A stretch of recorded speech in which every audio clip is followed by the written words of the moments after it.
G'day guys, it's Swyler here again for our third episode in Bitcoin for Beginners. So I've just drawn up this rather pretty looking node network. So I thought I might just sort of give a basic overview of how the actual Bitcoin network works and how things actually move through the network and get validated. So I thought I'd throw in a banking exchange here because at least then you'll be able to see what's actually physically happening behind the closed doors. So if you send money from your bank into an exchange, they will credit you with $100, and then you can go out there and buy the Bitcoin that you wish. Now, what they say with proof of keys is that when you've got a credit of Bitcoin or a credit of $100 or whatever like that on the actual exchange, that technically it's not yours because it's actually inside the exchange. So they technically have the title over that particular money. You don't, even though on your screen it says you've been credited. So anyway, so you go out there, you spend, let's say you send $100 to it, you buy a certain amount of Bitcoin to it, and that's within the exchange. So the exchange has that on inside the actual exchange's wallet. Now, what will happen is if you go to make a withdrawal, so I'll just go here, I'll make a withdrawal. You'll pay a small fee, which will obviously pay for the miners to be able to put it into a block. And what will happen is your transaction will get broadcast to the exchange's nodes. So it goes to this one first, and then it gets passed on to the node network. Starts to spread it out one after the other, and of course, this paint is not doing really good with the actual with the filling part. But as the network validates each transaction is quite small, so it validates it quite quickly. It passes it on from node to node, and so it starts to fill the network one by one. Now, as I've written over here, most of the nodes can connect to about 1 to 10 connections, but even more if they have a really good connection. So as you can see here, the transaction from this exchange has broadcast and moved from one node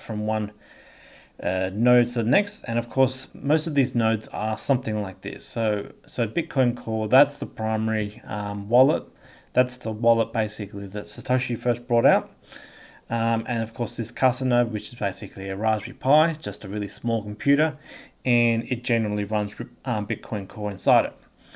And of course this one here I've just nominated here is that's like a Trezor node, and so the transactions made all the way to the Trezor node, and all of these yellow fills are basically inside the mempools of all those files.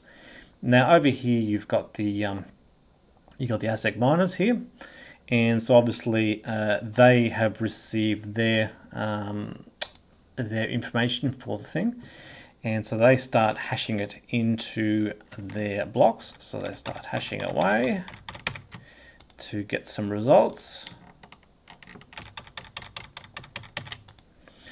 and let's say that the wallet that's on the bottom is the one that wins the block. So they get the block, and so they go, well, we're going to get it out as fast as possible.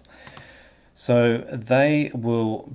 This is their node. Where they'll have a full validating node which is connected to all the miners, and the miners are doing they're doing the guesses. They're sort of just guessing for the best possible number to be able to reach that difficulty, and they'll be connected to a node which will be up to date with the blockchain, and so they will broadcast their block, and it will continue on, and it will spread like this. It spreads through the network. Now, of course, it comes over to here and it'll reach here. And by the time this miner is probably still hashing away, and this miner will receive this next block, and it'll continue to mine while the node is validating the actual block itself. Now, if it's a small block like a Bitcoin block, it takes like anywhere between 0.1 of a second to like half a second or something like that. So it's quite quickly at validating things. And when it does validate it, it basically checks, like the second video, checks the date, checks the Coinbase transaction. It checks all the transactions that have been put in it. It checks all the transactions that are in mempool, crosses them off. Basically, it does all the double checking to make sure that it's valid. And so once it reaches that particular node, that node will go, okay, I think I need to change now. So it will start hashing out the next couple of blocks. In the meantime, of course, these guys have already kickstarted because they were happy with it, and so they're going to, if they want to win it, if they want to win this block, they've got to quickly get back on and continue to validate to make sure that it is the clear winner. And so, as before, these blocks are getting merged across the network. Well, getting propagated across the network, sorry. And it makes it all the way over to here, right? And so this Bitcoin Core node sees the block and it approves it. This Custody node here sees the block and approves it. Now the Trezor node sees it and approves it, but there's one extra part with this Trezor node because it's generally a light wallet, unless of course you connect it to the actual Bitcoin Core node. Or like a MyNode type of setup. It's sort of relying on the Trezor connection, and so it has only one connection to the actual Trezor network there, and that's unless of course they do connect to other places. But only once this node has actually validated it does it actually turn up in this particular light node, which is basically your computer connection. So this is why most people say run your full node to validate your actual transaction, is because the Bitcoin Core node, if you sent your Bitcoin across the network and it got approved by the miner and it went straight to this Bitcoin Core node, the Bitcoin Core node would be 100% valid with what the chain is doing. And same thing with the Custody node, that would it would receive this one and validate. It would know that it's all correct. But with this Trezor, because you have to connect to the Trezor, trusted nodes, there is a certain trust element that has to be gained, and so most Bitcoiners would say you need your own node to be able to trust that it's doing its job correctly. Because in this particular instance, this Trezor might be getting false information. It might not, but that's where people say, run your node and trust and verify. Sorry, don't trust, verify. So that's generally how the Bitcoin network works. Now, on an extra point, it's worthwhile mentioning that if, for instance, if any particular node was, say, running a different type of client, let's say it wasn't running Bitcoin Core, let's say it was running Bitcoin XT, and let's say this one here does not approve of that particular transaction, and it's trying to send out different information. Well, all the nodes on this network, which are all green, will sever the connection to here because they no longer believe that is it's telling the correct information, and these guys will be ditched from the network. And of course, this is, I guess, where hard forks come from.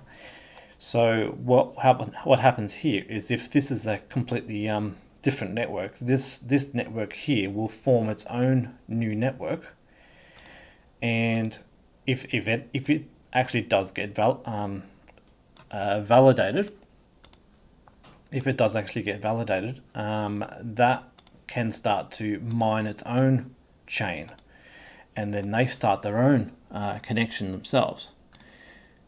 So, this was obviously up until 2017. This was something that no one had experienced at all, and they weren't 100% sure what would happen. But we now do know how these hard forks result, and of course, the majority of Bitcoiners are following the Bitcoin Core network and are sticking with that, while alternate forks are steadily falling away.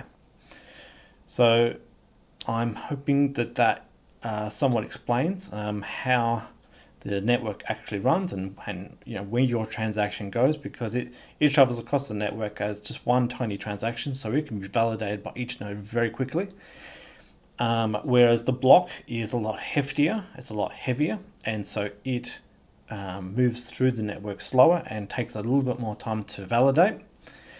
And of course, I believe this to be the main crux of decentralization. I mean, I believe this, if there's decentralization, having multiple exchanges, that's good. You can exit or enter at any point. Having multiple wallets gives you the ability to go and change wallets if you no longer trust a different wallet, and all that sort of stuff. But I believe that for the network, you really want decentralized nodes. That way, if there was any particular node on the network who didn't like you, for instance, they have your particular address, targeted as a malicious address, then you can always, I guess, bypass that node altogether. So you can go straight around. I won't do that. So you can go back. So if you're worried about these three nodes in the middle there, and they are denying your transaction, you can bypass it straight to here and straight to there, and come on to here and onto there.